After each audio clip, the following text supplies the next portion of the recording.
ദൈവനാമം മഹത്വപ്പെടട്ടെ. കർത്താവിൽ പ്രിയ വിശ്വാസികളുടെ സമൂഹമേ, കുഞ്ഞുങ്ങളെ, നിങ്ങളെ ഏവരെയും പ്രഭാതവചനത്തിലേക്ക് വളരെ സ്നേഹത്തോടെ വിനയത്തോടെ സ്വാഗതം ചെയ്യുന്നു. ഇന്നത്തെ ദിവസം 567 എപ്പിസോഡ് പബ്ലിഷ് ചെയ്യുന്നതിനായി ദൈവത്തിൽ ശരണപ്പെടുന്നു. ലഹരി വിമുക്ത സമൂഹം എങ്ങനെ സൃഷ്ടിക്കാം? ഇന്നത്തെ ധ്യാന വിഷയം ലഹരി വിമുക്ത സമൂഹം എങ്ങനെ സൃഷ്ടിക്കാം എന്നുള്ളത് ആണ്. മനുഷ്യ മനസ്സിൻ്റെ താളത്തെയും സ്ഥിരതയെയും ഹനിക്കുന്നതെന്തും ലഹരിയാണ്. മദ്യം, മയക്കുമരുന്ന്, ടെലിവിഷൻ, ഇൻ്റർനെറ്റ് എന്നിവയുടെ അമിത ഉപയോഗങ്ങൾ എല്ലാം ലഹരിയുടെ വിഭാഗത്തിൽ ഉൾപ്പെടുന്നു. മദ്യമയക്കുമരുന്നുകൾ പരമ്പരാഗത വിഭാഗത്തിലെ ലഹരി പദാർത്ഥങ്ങളാണ്. മനുഷ്യൻ്റെ ഉള്ളിലേക്ക് ചെല്ലുന്ന ലഹരികൾ ഉണ്ട്. എന്നാൽ ടെലിവിഷൻ, ഇൻ്റർനെറ്റ് സംസ്കാരം മനുഷ്യ മനസ്സിലേക്ക് അതിശീഘ്രം സംക്രമിക്കുന്ന പുതു ലഹരി ആണ്. യുവതലമുറ മനോവിഭ്രാന്തിയുടെ തലത്തിൽ എത്തിയിരിക്കുകയാണ്. രാജ്യത്തോടും സമൂഹത്തോടും കുടുംബത്തോടും കടപ്പാടില്ലാത്ത അവസ്ഥ. എന്തിന് സ്വന്തമായി ഒരു ദർശനം രൂപപ്പെടുത്തുവാൻ കഴിയാത്ത അവസ്ഥ. ഈ അവസ്ഥയിലാണ് ലഹരി വിമുക്ത സമൂഹത്തെക്കുറിച്ചുള്ള ചർച്ചകൾക്ക് പ്രസക്തി വർദ്ധിക്കുന്നത്. ഇന്നത്തെ തലമുറ എല്ലാ ലഹരികൾക്കും അടിമകളായിത്തീരുന്നു. മനസ്സിനെയും ശരീരത്തെയും ഹനിക്കുന്ന ലഹരികളുടെ അമിത ഉപയോഗം മൂലം കുടുംബ ബന്ധങ്ങൾ ശിഥിലീകരിക്കപ്പെടുന്നു. സാമൂഹിക വിരുദ്ധ പ്രവർത്തനങ്ങൾ ശക്തിപ്പെടുന്നു.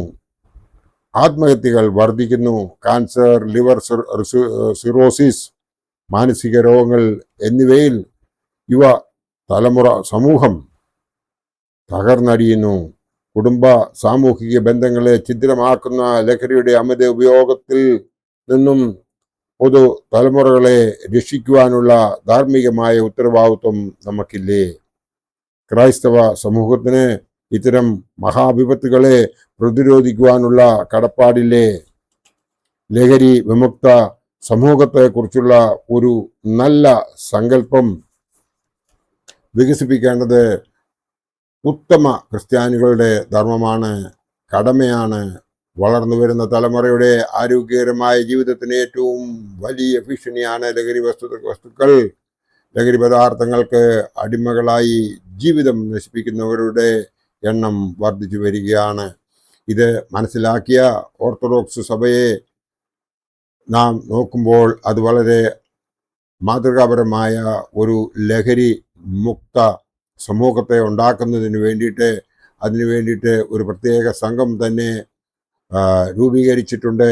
അതിനു വേണ്ടിയിട്ട് എല്ലാ ഡയോസിസിലും ചെന്ന് ഇപ്പം അതിനെക്കുറിച്ച് സംസാരം ആരംഭിച്ചിട്ടുണ്ട്, പ്രസംഗങ്ങൾ ആരംഭിച്ചിട്ടുണ്ട്, ഡിസ്പ്ലേകൾ കാണിക്കുവാൻ തുടങ്ങിയിട്ടുണ്ട്, ടാബ്ലോകൾ ചെയ്തു തുടങ്ങിയിട്ടുണ്ട്.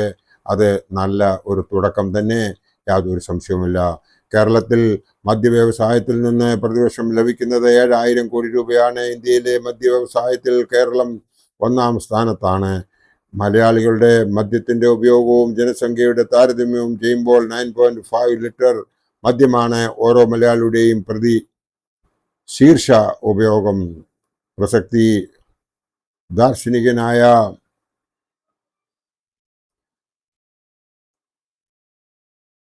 ബർട്രാൻഡ് റസൽ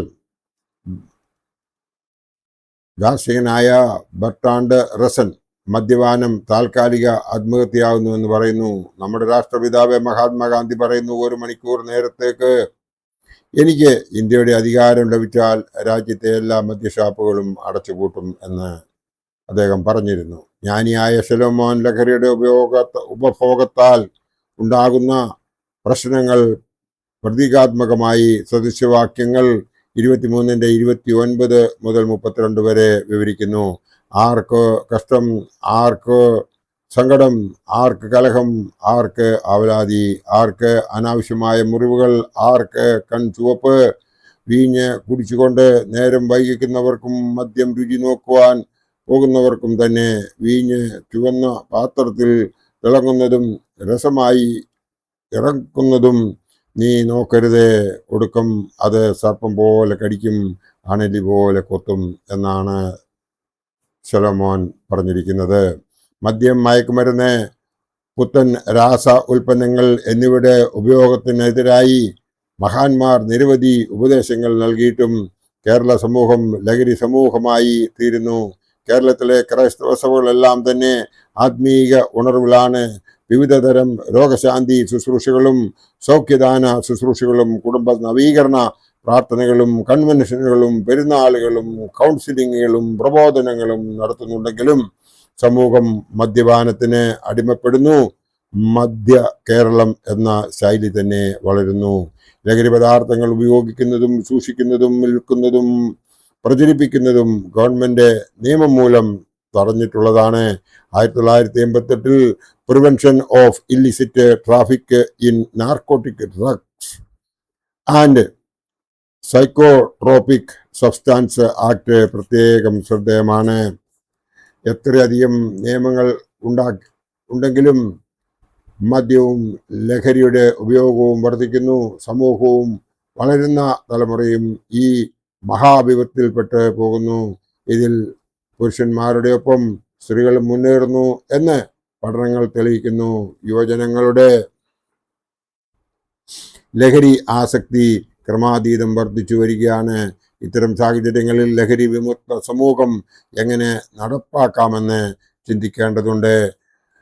ഒന്നാമത്തെ കാര്യമെന്ന് പറയുന്നത് ലഹരി പദാർത്ഥങ്ങൾ ജീവിതത്തിൽ ഉപയോഗിക്കുകയില്ലെന്ന് പ്രതിജ്ഞ ചെയ്യണം. രണ്ടാമത് ലഹരി വിരുദ്ധ പ്രബോധനങ്ങൾ വിപുലീകരിക്കണം. മൂന്നാമത്തത് ലഹരി വിരുദ്ധ നിയമങ്ങൾ കർശനമായി പൊതുസമൂഹത്തിൽ പ്രായോഗികമാക്കണം. അത് ഇപ്പോൾ ഓപ്പറേഷൻ തണ്ടർ എന്ന നാമത്തിൽ ഇപ്പോൾ കേരളത്തിൽ വന്ന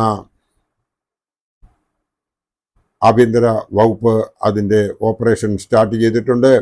അതുകൊണ്ട് വളരെ പ്രയോജനം ഉണ്ടാകുന്നു എന്നും നമുക്ക് ഇപ്പോൾ കാണുവാൻ സാധിക്കുന്നുണ്ട്.